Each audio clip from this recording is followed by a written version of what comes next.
everybody.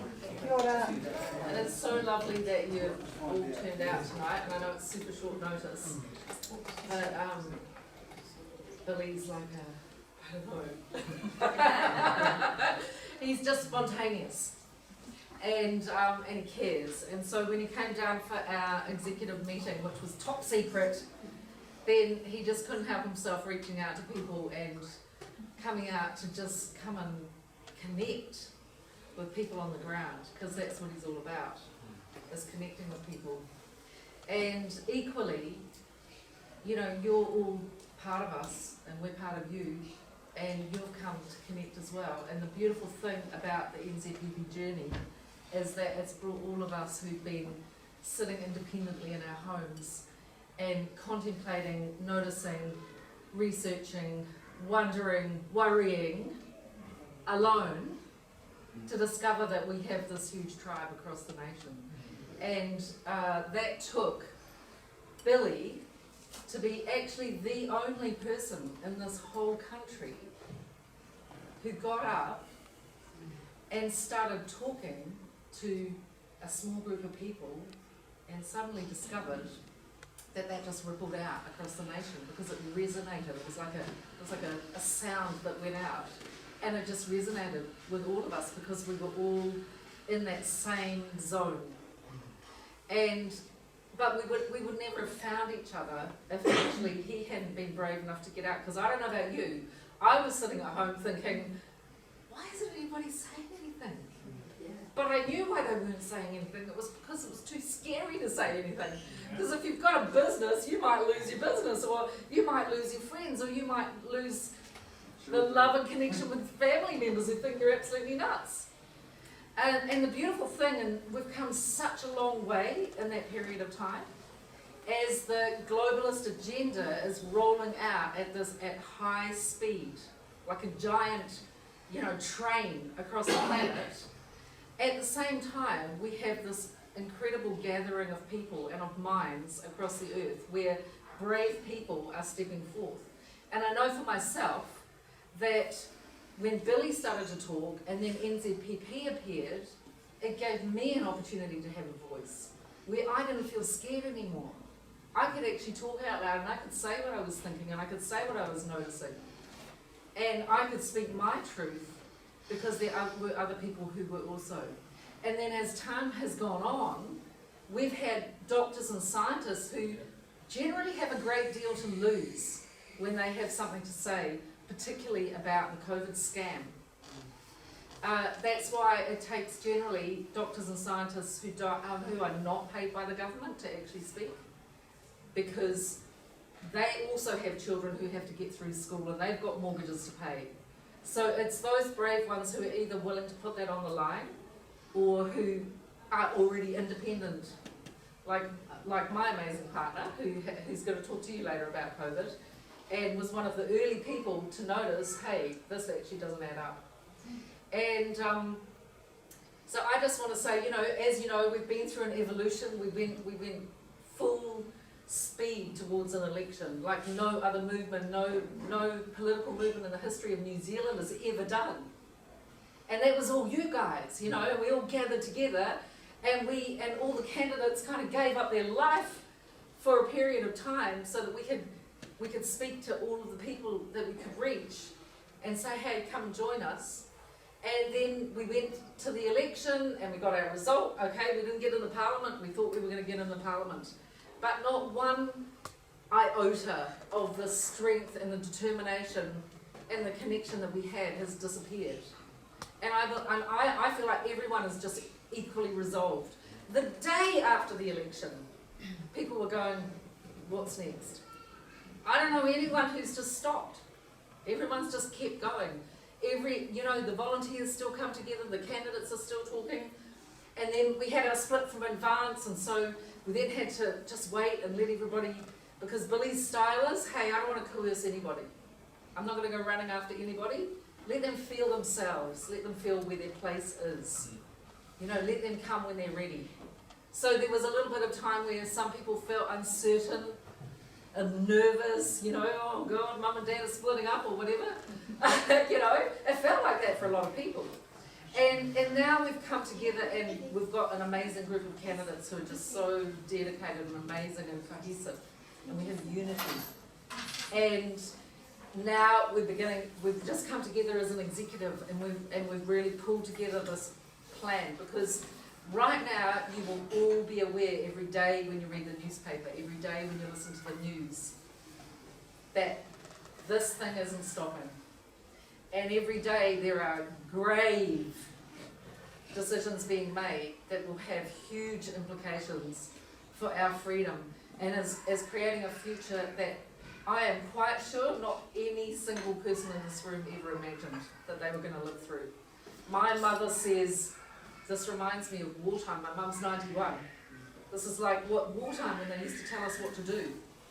My partner, who grew up in a military regime in Nigeria, says this reminds me of a military takeover in Nigeria. It's the same thing. You know, I opened the paper the other day, there's a big thing of all the parliamentarians. We've never received that before. Like, what is that about? So we become more and more relevant, and the more I reflect on it, I go, oh my God, we are actually the only people in a position to mobilize a voice to say, no, we will not comply. No, we do not agree. No, we do not like that idea. And we live in a small enough nation, and we're close enough to the seat of power that we actually can shift this country on its axis, and we can get liberated from a global agenda that wants to rule the whole world.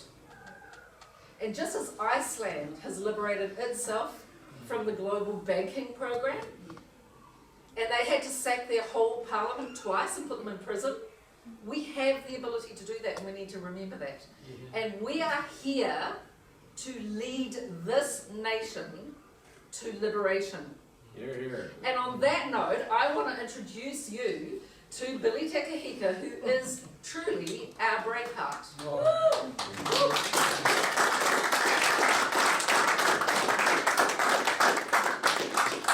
I think you said it all. Awesome. Hey Billy, tell everybody who she is. Yeah, I was waiting for you to do that. Sorry. Okay, so Tiamara Williams, the lovely Tiamara, who's determined and fierce and a wonderful speaker, was announced officially this morning as New Zealand Public Party's deputy leader. So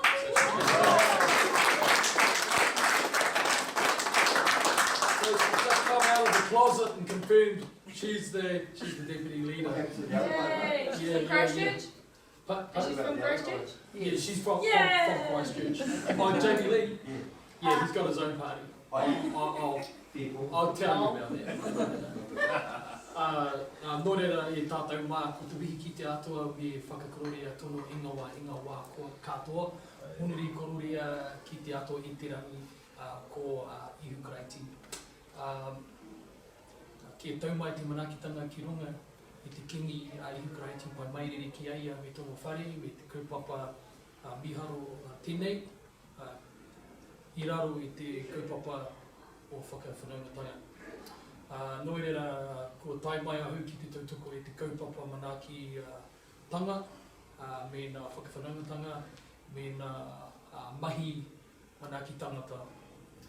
E te mauri o te whenua, e nā uri o te waka, e nā uri o kaitahu me te iwi waitaha, nā mihi ana kia a koe, ki runga e te kuruwai o whakawhanaungatanga Māori.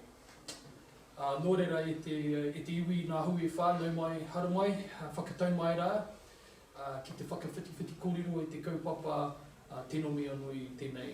Nō reira e te whānau ka nui ko me ta hari ki te tūtaki i a koutou katoa.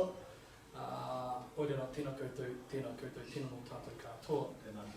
Thank you, my brother. And that's the real Māori speaker right there. He's the māngai o te Waipau Ngāmu, that fella, I tell you. And what I do is with everything that I start with, the ultimate first thing I always do is acknowledge God. God of the Bible, the God of Abraham, Isaac, and Jacob. My God, your God, not any other God, that God, the true God. And, you know, that's coming from someone that was raised a New Ager with a Catholic whānau, a Rātana whānau on my dad's side, and having looked at all the faith systems and studied everything that I've had over the years, you know, for me it's only right that every morning when I wake up, I thank God for giving me breath and waking up, and when I close my eyes at night before I do, thanking Him for the day. And acknowledging God, you know, I'll also acknowledge the people of the land. My whanaunga as well, from Kaitahi, Ngaitahu, and Waitaha. My name Te Kahika is actually a Waitaha name. From Turoa, from Uruao and Waka, and so I feel very connected. My little brother is from Tiamara, from Timaru, and so I feel anchored in here as well. And it's really wonderful to see everyone from all over the place. We've got people from, our brother here from Nigeria. We've got people from Timaru. We've got people from Christchurch and of course Ashburton. And really, we only decided a couple of months ago that we'd do this. And it's really wonderful to meet Townsends as well, Keith and Rosemary, who've been supporting me for a long time through this journey. And it's the little ways that people support me that mean the most, actually. You know, getting words of encouragement, being able to ring Keith up and plague him for advice around the agricultural sector and what the agri sector's feeling about things. And I've been plaguing him to sit on our agri advisory board. Is he allowed to do that, Rosemary? I'm just going to ask right now. Here you go. See, that's look at that. You know, normally when my wife responds when she sees something, oh, he's the same person. If you do it, I'll kill you. So yeah, okay, all right.